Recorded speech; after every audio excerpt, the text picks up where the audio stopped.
Assalamualaikum warahmatullahi wabarakatuh. Perkenalkan, nama saya Naila Hayati dengan NPM 101210009. Di sini saya akan menjelaskan tentang Ma'rifatullah untuk tugas evaluasi tengah semester mata kuliah Pendidikan Agama 3 dengan dosen pengampu yaitu Bapak Budi Jatmiko. Bagian pertama yaitu Ahamiyatu Ma'rifatullah.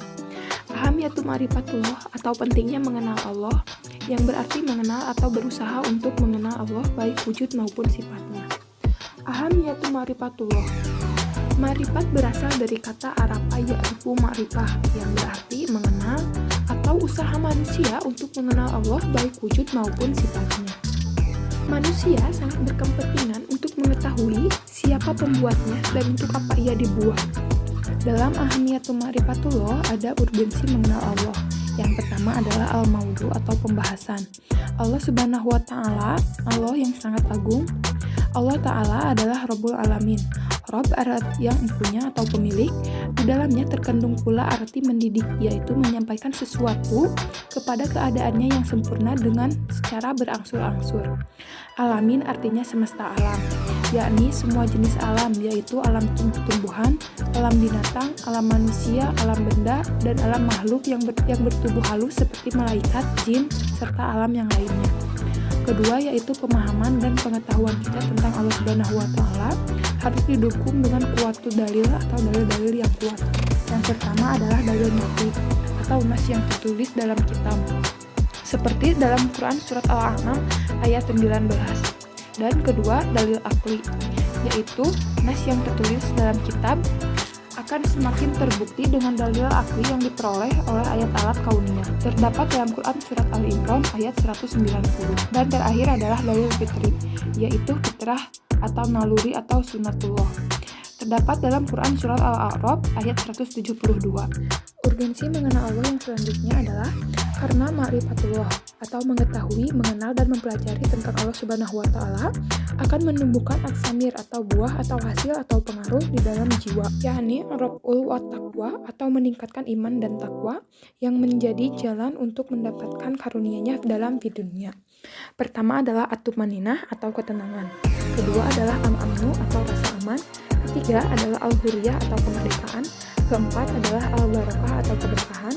Sedangkan yang terakhir adalah al-hayatut thayyibah, yaitu kehidupan yang baik. Keimanan dan ketakwaan yang menjadikan jalan bagi manusia mendapatkan berbagai karunia di akhirat adalah dukhulul jannah atau dimasukkan ke dalam surga, dan terakhir adalah mardutillah atau keridhaan Allah Subhanahu wa Ta'ala. Materi selanjutnya adalah al-manawi min ma'rifatullah. Secara garis besar terdapat dua hal yang menghalangi manusia dalam mengenal Allah Subhanahu wa Ta'ala. Pertama, maradus syahwat, berkaitan dengan penyakit hati, berupa nafsu dan kesenangan serta perilaku yang tidak terpuji. Kedua, maradus syubhat, yaitu berbagai hal yang menimbulkan keraguan lebih banyak berkaitan dengan masalah akal dan logika.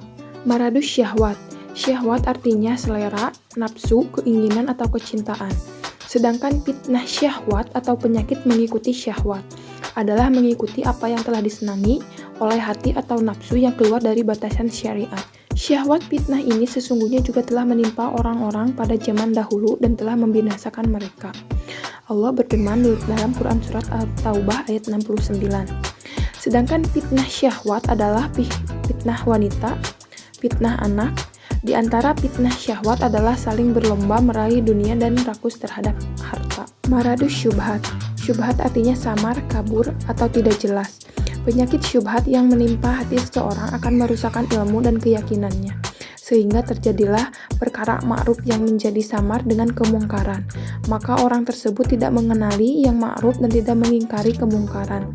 Bahkan kemungkinan penyakit ini menguasainya sampai dia meyakini yang ma'ruf sebagai kemungkaran, yang mungkar sebagai ma'ruf, yang sunnah sebagai bid'ah, dan bid'ah sebagai sunnah, al-haq sebagai kebatilan, dan yang batil sebagai al-haq. Tazkiyatun Nufus, halaman 31, Dr. Ahmad Farid. Karena kurangnya ilmu yang didapat, sehingga membalikan seperti yang hak dan yang batil, sehingga menimbulkan fitnah ketidaktahuan kita. Fitnah syubhat terbesar adalah kekafiran. Fitnah syubhat tak kalah dahsyat adalah kemunafikan. Di antara yang lain adalah fitnah bid'ah yang mengikuti hawa nafsu yang menyebabkan umat terpecah belah menjadi kelompok yang saling bermusuhan. Sifat yang berasal dari penyakit syahwat. Pertama, al-fisqu atau kefasikan, orang yang senantiasa melanggar perintah Allah. Kedua, al-kibru atau kesombongan, yaitu sikap di mana seseorang ingkar dan selalu membantah terhadap ayat-ayat Allah. Ketiga, al-zulmu atau kedoliman, meletakkan sesuatu tidak pada tempatnya, melampaui batas dan menyimpang dari tujuan. Keempat adalah al-kidu atau kedustaan, yaitu sikap bohong dan pengingkaran terhadap ayat-ayat Allah Subhanahu wa Ta'ala. Kelima adalah kasarul ma'asi, banyak melakukan perbuatan maksiat. Perbuatan maksiat itu telah menutupi dan menguasai hati yang pasti akan menjadi penghalang dalam mengenal Allah Subhanahu wa Ta'ala.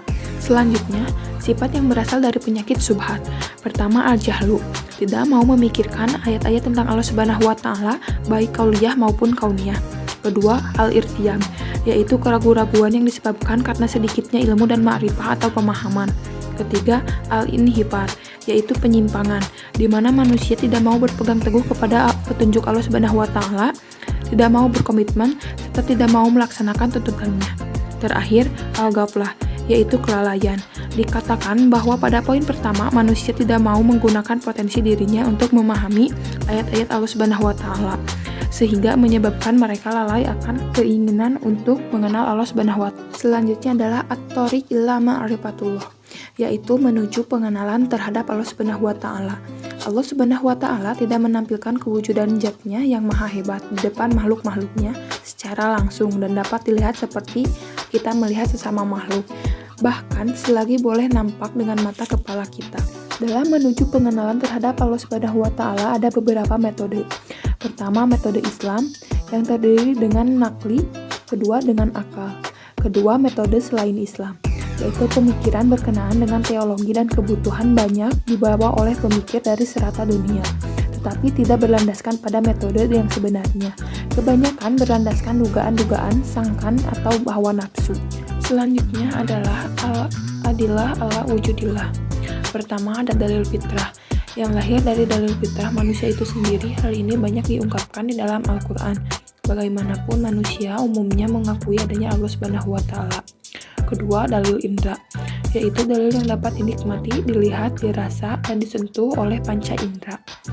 Ketiga, dalil akli, yaitu dalil yang berdasarkan akal. Nanti akan kami perlihatkan kepada mereka ayat-ayat, tanda-tanda kekuasaan kami diupuk pada diri mereka sendiri. Keempat adalah dalil nakli, dalil yang berdasarkan pada nas-nas. Kelima, dalil sejarah, yaitu dalil kekuasaan dan keagungan Allah Subhanahu wa Ta'ala yang diambil dari peristiwa yang telah berlalu di atas muka bumi. Terakhir, menggunakan dan mentauhidkan Allah Subhanahu wa Ta'ala. Dari dalil di atas berfungsi menguatkan pandangan kita terhadap keagungan Allah Subhanahu wa Ta'ala yang begitu luar biasa dan menundukkan kita sendiri di hadapan keagungan ini. Terakhir, tauhidullah atau mengesahkan. Dalam tauhid ada 4 macam tauhid, yaitu tauhid rububiyatullah, kedua tauhid mukhiyah, ketiga tauhid uluhiyah, keempat ada tauhid asma wa sifat. Pertama, tauhid rububiyatullah, yaitu sifat sebagai pencipta, pemilik, pengatur, susunan peraturan diakui oleh manusia secara fitrahnya. Pertama, sebagai pencipta atau al-khaliq. Segala sesuatu adalah salah satu dari sifat Rabb. Kedua, pemberi rezeki atau ar-razik. Dengan sifat ini, Muslim meyakini bahwa rezeki semuanya ketentuan dari Allah Subhanahu wa Ta'ala. Ketiga, raja. Sifat ini mutlak terhadap segala makhluk. Keempat, pemilik. Allah pencipta sekian makhluk, Dia jugalah yang memiliki harta dan kita juga dimiliki olehnya. Kedua, tauhid mulkiyatullah. Memiliki berkuasa penuh atas yang dimiliki, mengesahkan Allah sebagai satu-satunya pemimpin, satu-satunya pembuat hukum dan perintah. A. Pemimpin wali adalah sebagai dari sifat mulkiyatullah. Dia arti sifat penguasaan itu sebagai pelindung, penolong, dan pemelihara. Kedua, pembuat hukum. Mesti diikhtiraf oleh manusia dan tunduk hanya kepada hukum-hukum yang telah diturunkan olehnya. C. Pemerintah adalah sifat mulkiyatullah yang perlu diketahui oleh setiap muslim. Allah memiliki arsy dan memerintahkan seluruh makhluk ciptaannya ini dengan ketentuan daripadanya. Selanjutnya yang ketujuh, apabila mengikhtirafkan dan mengakui keesaan Allah Subhanahu wa Ta'ala dengan bentuk rububiyatullah dan mulkiyatullah, maka seluruh hidup tertumpu pada kehendak dan tujuan dijadikannya olehnya. Terakhir, ilah yang diabadikan, tunduk untuk mengabdikan diri semata-mata kepada Allah Subhanahu wa Ta'ala. Sekian materi Ma'rifatullah dari saya. Wassalamualaikum warahmatullahi wabarakatuh.